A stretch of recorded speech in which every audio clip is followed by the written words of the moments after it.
Yo, what is up guys, Ghost here, welcome back to the channel, and in today's video, I'm going to be giving you guys a beginner's guide to getting started with the jets in Battlefield 6. I did do one of these for the open beta, but quite a few things have changed going into the full release of the game, so we will be going over key bindings and sensitivities. Of course, I'll be showing you guys where you can actually practice using the jets, as for whatever reason, DICE have decided it would not be prudent to put a test range in the game, which is kind of an oversight in my opinion, but I digress. We'll be getting into dogfighting, using all the different weapons, avoiding AA missiles, and all the rest of it. So without further ado, if you guys do enjoy the content here on the channel, subscribing is massively appreciated, and that will make sure you keep up to date with all of the Battlefield 6 news, as well as important tutorials like this one. So thank you guys so much for that. Now, the first thing we're going to need to sort out is, of course, key bindings and sensitivities. They're important for all facets of Battlefield 6, but especially when it comes to flying the jets. So go into your settings, go to mouse and keyboard, and the first one we want to look at here, under the vehicle section, is vehicle mouse aim sensitivity. I play with it on 30, which I believe is the default, with 1600 DPI. And you can choose to tweak this one, but if we come into control settings, you do have a separate slider for both the helicopters and the aircraft, which are the jets. So if you need just the jets to be slightly more sensitive or less sensitive, you can tweak this one. Now, invert vertical flight, I have this on. It comes down to personal preference. If you're used to having it on like I am, put it on. If not, leave it off. Then we've got third person aircraft camera roll. Again, I like to have this on. I find it just more intuitive for dogfighting. When it comes to strafing targets on the ground, I actually prefer having this off, so it's kind of like a catch-22, but if you suffer from motion sickness, you might prefer having this off. Then we have uniform vehicle aiming here, which is basically like uniform soldier aiming from previous games, but this is just like applying to the vehicles. I have this on, but I have the coefficient set to 0, which is exactly how I have it with my infantry play. Now, most of these settings here are just for tanks. So then we can come down to vehicle boost. I like to have this one on hold, so if you're using your afterburners, you're going to have to hold the shift key. You can have it on a toggle though if you prefer that, but especially for jets, I would recommend having that as hold. Weapon zoom, again, this is personal preference. I prefer a toggle so that I don't have to hold right click all the time, but if you want to do hold, then feel free. Okay, so let's come out of that section, and now we're going to go into aircraft pilot key bindings. The first one I like to change is exit vehicle from E to B, so that I don't accidentally hit the E key when I'm dogfighting and bail out of the jet, as that tends to be quite embarrassing. Then I put the big map on tab. I think out of all the things you can do in Battlefield, when you're in the jets, having the big map on tab is really, really important, just so you can spot tanks on the battlefield and see where they are, so you know which direction to fly in. And in turn then I bind scoreboard to the M key, as that used to be on tab. Then you can scroll down to movement and aiming. And what you want to do, this is the most important thing probably in this entire video guys, is you want to bind pitch up to spacebar and pitch down to left alt. Now if you have these inverted like I do, then you need to swap these. So that's why I've got spacebar as pitch down, but actually when I hit spacebar, it's going to pitch me up because these have been inverted. So I know it's a little bit confusing, but hopefully you understand. If you're inverted like me, set them up this way. If you're not inverted, then left alt is going to be on pitch down and spacebar is going to be on pitch up. And what this is going to allow you to do is basically continuously turn in the jet by pitching up without having to scroll your mouse over your mousepad continuously, and that will save you a lot of bother. Now, once you set your key bindings and your sensitivities, the next thing you probably want to do is find somewhere to practice. Unfortunately, in Battlefield 6, there is only a firing range for the guns. There is nowhere to practice for the vehicles. However, if you come into community and you go to browse servers, you can find servers like this one that says practice flying. If you come into experiences, I'm going to give you guys, and I'll put this in the description of the video as well, an experience code that I found that is pretty good, and it's 215Q, and if you just hit enter, it'll come up with this server here called TestBots Multiplayer. You can then click on that, click host, and if you don't wish to be disturbed, you can put in a password, you can choose whether you want it to be persistent or not, and then you can host this server. And basically, this is just going to be all of the jet and heli maps in the game against bots. So what that's going to allow you to do is just, get used to flying in a really nice, chill environment.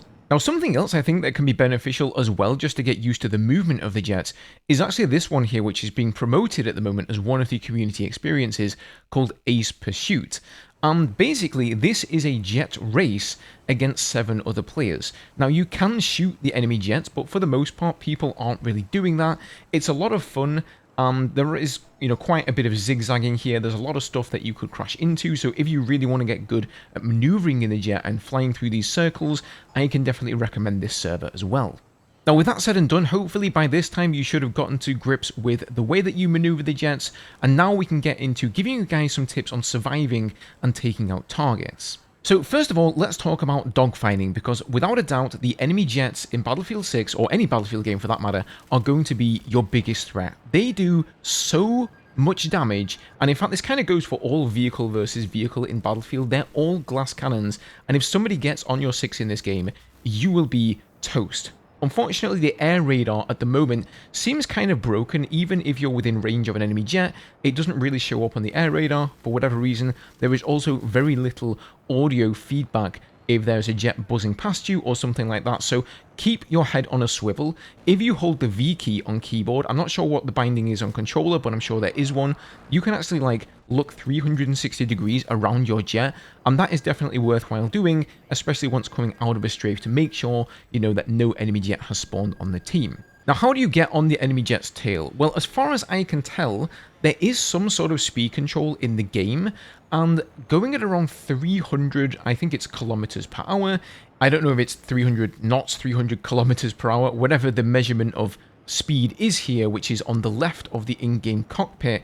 That's what you want to be sort of aiming for, and this is going to allow you to turn the tightest. Now, if you end up going too slow and you fall down to 240, 250, you're going to be very, very sluggish. If you get really, really fast at 400, again, it's going to take you longer to turn. So that is really the method that I've been implementing to get on the jet of the enemy tail, and this is where spacebar comes into play, because you are basically going to be holding spacebar to pitch up the entire time, and then you can use the A and D keys to yaw and make some small corrections there. What you want to be doing is, if you're turning left or you're pitching up to the left, you want to be yawing to the left, and if you're going to the right, you want to, generally speaking, be yawing to the right as well. Sometimes you do want to do the opposite direction, but that's kind of a whole other kettle of fish when it comes to evasive maneuvers and cutting and switching. So we won't get into that in this video. Now, something that's new in Battlefield 6 is, you'll probably notice in the first-person view, there's this small circular reticle that keeps jutting around everywhere, and what this is your predicted impact point, or the PIP. And basically, it shows you where your shots are going to land. So if you're not great at predicting for yourself, you can rely on this on the enemy jets, and once you get within range, it will sort of kick into action, and basically once it's lined up on the jet, you can just let them have it, and your shots should land. However, sometimes I do find this a little bit off-putting. As somebody who's been flying in jets in Battlefield games for years now, I've just gotten so used to predicting it for myself, especially when strafing helicopters, when strafing tanks on the ground, that sometimes I find it somewhat distracting, and I do, in a way, wish that there was an option in-game to disable it, but for whatever reason there isn't, and I'm sure for newer players like yourselves, you will be actually really fond of this. So once you've taken out the main threat, which is probably the enemy jets, strafing enemy helicopters is much the same, although I do like to use the zoom view when strafing enemy helis here. It can help, especially when they're, quite a distance off from you, but some people don't like to zoom, some people do, some people like to use third person, some people like to use first person. I think it comes down to your sensitivities and the way that you play. Some people also like to use double keyboard. They'll use the arrow keys on the right hand and WASD. So whatever view works for you, recommend that. You can see what I tend to do in the footage here in the background. But as I mentioned earlier in the video, you're going to be able to shred helicopters just as fast as jets, because the cannons on all of the jets in the game are just cray powerful. Now, along with the cannons, you do have some more weapons, and first of all, let's talk about the 2 attack jets in the game. So for the attack jets, you also get AGMs, or air-to-ground missiles, and these can actually be locked on from pretty much any angle. So if you use the V key to look outside of your jet, you can actually target armor on the ground, lock onto them with the AGM, and then let them have the missile. So you can fire these backwards, you can fire them from the side. It's kind of crazy. You can also do the same thing with the AA missiles as well. Now, outside of that, for the attack jets, the other weapon we've got are the bombs, and the way that I found gets the maximum amount of damage on a tank is basically starting off opening up with an AGM. Once that's away, you don't have to lock on anymore, it's going to hit. Then you can switch to the cannons, use the rest of your strafing time to do damage with the cannons, because whilst they're not super powerful against tanks, they still do a decent amount of chip damage. And then, just before you pull up out of your strafe, you can use a bomb.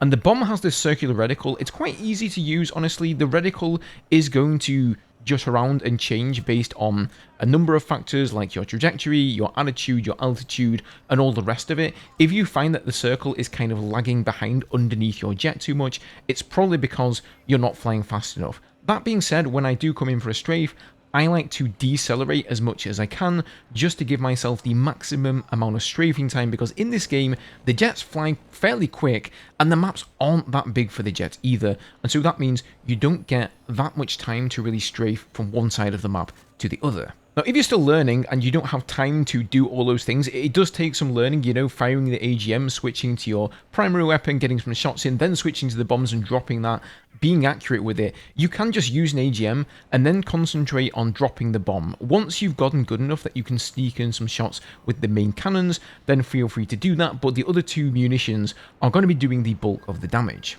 Now, when it comes to the two fighter jets in the game, the cannons on them work pretty much exactly the same as they do on the attack jets, but this time around, you don't get AGMs, and you have very different bombs. So the way the bombs work on the attack jet is as soon as you hit the fire button, they will drop bombs away, right? But on the fighter jets, you actually have a bay door that has to open, and when you click, there is a short delay between the bay door opening and the first bomb dropping out. Now, the interesting thing about them is that if you keep on clicking or you keep on firing, you can actually drop all 4 bombs one after another. So if you keep clicking, the bay doors will just stay open and the bombs will continually drop. Now, these don't do quite as much damage as the bigger bombs on the attack jet, but on the other hand, you do get 4 of them instead of 2 of them, so there is a bit of a trade-off there. They can definitely do some good damage against vehicles, and certainly to infantry as well. Now, when it comes to surviving in the jet, obviously, except for dogfighting, you're going to have to deal with a lot of ground-based AA in the game, and much of that is going to come in the form of lock-on stingers or heat-seeking missiles from AA tanks and that sort of thing.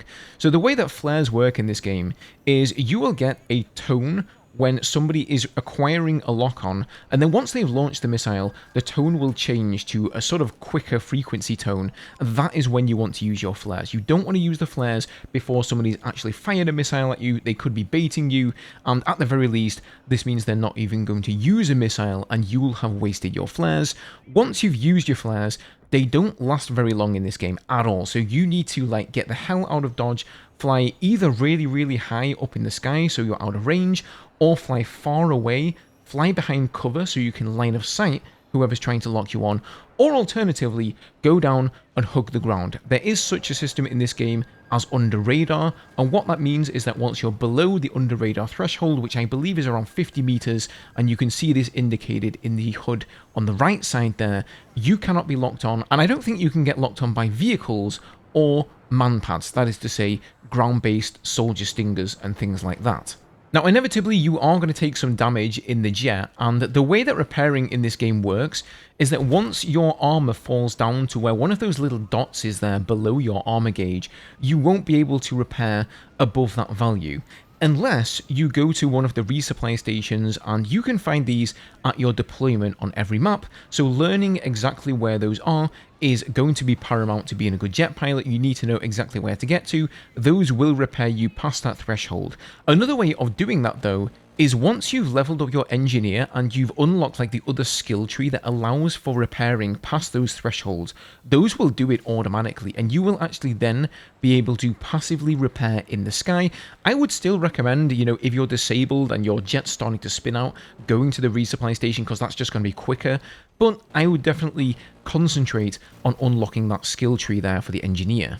Now finally, let's touch on one of the cool new mechanics in Battlefield 6, which is thrust vectoring. Now thrust vectoring is a real thing, it does exist in modern day fighter jets, and what you're going to notice is basically it allows you to pull off like the Cobra maneuver, you can stop on a dime, you can also vector to the left or to the right.